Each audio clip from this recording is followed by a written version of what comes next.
Hello दोस्तों, skill civil की ये वीडियो सीरीज में आपका स्वागत है। आज का हमारा टॉपिक है lapping of column and it's alternatives. Column में लैप क्या होता है और अगर कॉलम में लैपिंग लेंथ बहुत ज़्यादा हो रही है और उसी कारण से लैपिंग बहुत कॉस्टली पड़ रहा है तो हम वहाँ पर क्या और चीज़ अल्टरनेटिव के तौर पर कर सकते हैं। वीडियो को शुरू करने से पहले अगर आप इस चैनल पर नए हैं तो चैनल को सब्सक्राइब करें, क्योंकि हम इस चैनल पर सिविल एंड इंफ्रास्ट्रक्चर इंजीनियरिंग के रिलेटेड नए नए वीडियोस लाते रहते हैं। दोस्तों, सबसे पहले यह जानते हैं कि लैपिंग क्या होता है। स्ट्रक्चरल मेंबर में रिइंफोर्सिंग बार की कंटिन्यूटी के लिए स्टील बार को एक दूसरे के साथ ओवरलैप करने के पूरे प्रोसेस को हम लैपिंग कहते हैं। जब भी आप अपना मकान बना रहे हैं, 2 मंजिला, 3 मंजिला या फिर मल्टी स्टोरी बिल्डिंग का कंस्ट्रक्शन कर रहे हैं, तो वहाँ पर फ्रेम स्ट्रक्चर रहता है। उसका कंस्ट्रक्शन डिफरेंट स्टेजेस में किया जाता है, जिसमें जब भी हमारी बिल्डिंग ऊपर की ओर बढ़ती है तो कभी भी पूरे फ्रेम को हम एक बार में ऊपर नहीं पहुंचाते हैं, उसको हम पार्ट वाइज ऊपर पहुंचाते हैं, जिसमें स्टील बार का लैपिंग करना बहुत ज़रूरी बन जाता है। लैपिंग कैसे करना है वो जानने से पहले लैपिंग कहाँ पर देना है वो जानना बहुत ज़रूरी बन जाता है। उसीलिए पहले हम जानते हैं क्लियर लेंथ क्या होता है। बिल्डिंग में नीचे वाले स्लैब के टॉप से ऊपर वाले स्लैब के बीम के बॉटम तक के डिस्टेंस को क्लियर लेंथ कहा जाता है। जनरली कॉलम में लैपिंग के लिए नीचे से क्लियर लेंथ L/4 के डिस्टेंस को छोड़ा जाता है और उसी तरह ऊपर से भी क्लियर लेंथ L/4 के डिस्टेंस को छोड़ा जाता है और उसके बीच में जो डिस्टेंस बचता है L/2 के डिस्टेंस में हमको लैपिंग प्रोवाइड करना है। और अब हम जानते हैं कॉलम में लैपिंग लेंथ क्या रखी जाती है। कॉलम में लैपिंग लेंथ 50D के अनुसार लिया जाता है। मान लो अगर 8 mm का सलिया है तो 8 × 50 मतलब हो जाता है 400 mm। 10 mm का सलिया है तो 10 × 50 मतलब हो जाता है 500 mm।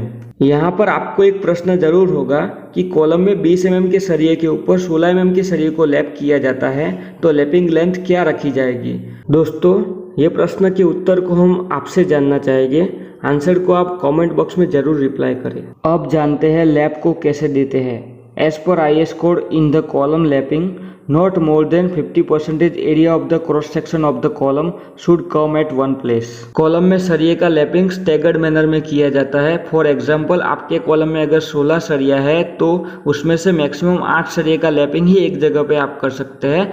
कॉलम में अगर सभी सरिये का लैपिंग एक ही जगह पे किया जाता है तो ये कॉलम के फेलियर का कारण बनता है और स्ट्रक्चरल फेलियर में भी सबसे बड़ा योगदान इसी का रहता है। कॉलम की लैपिंग करते वक्त इस बात को भी ध्यान में रखा जाता है कि मेन बार के ऊपर ही दूसरे बार का लैपिंग आए। इसी कारण से आपके यहाँ अगर 12 mm से ज़्यादा के सरिये का उपयोग होता है तो वहाँ पर जोगल मारना बहुत ज़रूरी बन जाता है। आप इस वीडियो में सरिये को जोगल किया हुआ देख सकते हैं। इस जोगल की वजह से स्टील बार की लॉन्जिट्यूडनल एक्सिस में कोई बदलाव नहीं आता है और कॉलम का लोड ट्रांसफर मैकेनिज्म स्मूथली बना रहता है। कई लोगों को प्रश्न होता है कि कॉलम में सरिये का जोगल जो नीचे से ऊपर सरिया आता है उसमें मारा जाता है कि फिर नए सरिये को जोगल किया जाता है।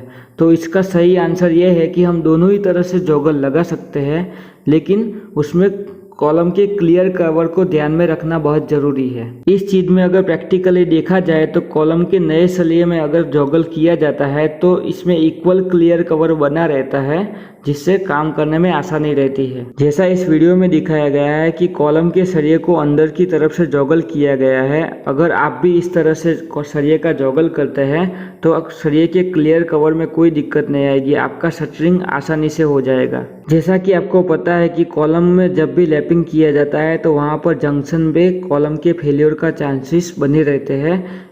तो इसी कारण से कई सारे स्ट्रक्चरल कंसल्टेंट्स यहाँ पर स्टीरअप्स की स्पेसिंग को कम करने की बात करते हैं। इसमें क्या किया जाता है कि अगर आपके नॉर्मल स्टीरअप्स का स्पेसिंग है 150 mm तो जब भी कॉलम का लैपिंग का जंक्शन आता है वहाँ पर हम स्पेसिंग को घटाकर 125 mm या 100 mm कर देते हैं। दोस्तों, जैसा कि आप इस कॉलम में देख सकते हैं कि कॉलम के स्टीरअप्स के लिए एक मास्टर रिंग है और उसके अंदर बहुत सारे रिंग्स और लिंक्स को शामिल किया गया है। कॉलम में जब भी स्टीरअप्स की स्पेसिंग को घटाया जाता है तो ये रिंग्स और लिंक्स कॉलम को एक्स्ट्रा सेफ्टी प्रोवाइड करता है और कॉलम के लैपिंग जंक्शन से फेलियर होने के चांसेस को बहुत कम कर देते हैं। एज पर IS 456-2000 36 mm से ज़्यादा के स्टील रॉड के लिए लैप नहीं किया जा सकता है।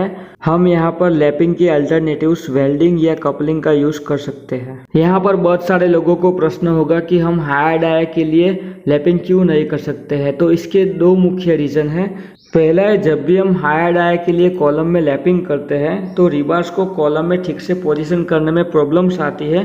कई बार रिबार्स की पोजीशन ठीक से न होने पर ऊपर वाले रिबार से लोड एक्सियली नीचे ट्रांसफर नहीं होगा, जिससे कॉलम के लोड ट्रांसफर मैकेनिज्म में प्रॉब्लम आएगा और कॉलम में ये फेलियर का कारण बन सकता है। दूसरा है, अगर कॉस्ट वाइज भी देखा जाए तो लैपिंग उसके अल्टरनेटिव से बहुत महंगा पड़ता है। इस पर हम डिटेल में कॉस्ट एनालिसिस वीडियो बनाएंगे। कॉस्ट वाइज कितने डाया के ऊपर से वेल्डिंग और कपलिंग सस्ता पड़ता है और इन दोनों में से भी कौन सा कॉस्ट वाइज इफेक्टिव रहता है वो हम अगले वीडियो पार्ट 2 में जानेंगे। दोस्तों, अब तक हमने जाना कि लैपिंग कहाँ देनी है, कैसे देनी है, लैपिंग लेंथ कितनी रखी जाती है, लैपिंग कॉस्ट इफेक्टिव है या नहीं। दोस्तों, अब हम वेल्डिंग के बारे में जानेंगे। पहला प्रश्न ये होता है कि वेल्डिंग करना सही है या गलत। दोस्तों, जब भी हम कॉलम में वेल्डिंग करते हैं तो स्टील रॉड को ऊपर से नीचे तक हीट देते हैं, तो इसी हीट के कारण स्टील अपना ductile and elastic nature loose करता है। जब भी ये होता है तो जंक्शन पे स्टील अपना स्ट्रेंथ खो देता है और इसी कारण से अर्थक्वेक या लोड के प्रेशर के टाइम पर बकलिंग के केस में कॉलम वहीं से फेल होगा जहां पर वेल्डिंग हुआ था। इन शॉर्ट, वेल्डिंग के कारण स्टील की डक्टाइल प्रॉपर्टी बहुत ज़्यादा हद तक हैम्पर होती है। उसके बारे में हम इस वीडियो के नेक्स्ट पार्ट 2 में डिटेल में जानेंगे, जो आगे जाकर आपके स्ट्रक्चर के फेलियर का कारण बन सकती है। दोस्तों, इसी चीज को ध्यान में रखते हुए हो सके तो वेल्डिंग को अवॉइड करना बेहतर है। दोस्तों, इस वीडियो के लंबे होने के कारण कपलर, जो हायर डायमीटर स्टील बार्स के लिए लैपिंग का सबसे अच्छा अल्टरनेटिव माना जाता है, उसके बारे में हम इस वीडियो के नेक्स्ट पार्ट 2 में जानेंगे। ऐसे ही नॉलेजफुल सिविल इंजीनियरिंग वीडियोस के लिए स्किल सिविल चैनल को सब्सक्राइब करें और बेल आइकन को जरूर दबाएं ताकि आप कोई भी वीडियो मिस ना करें।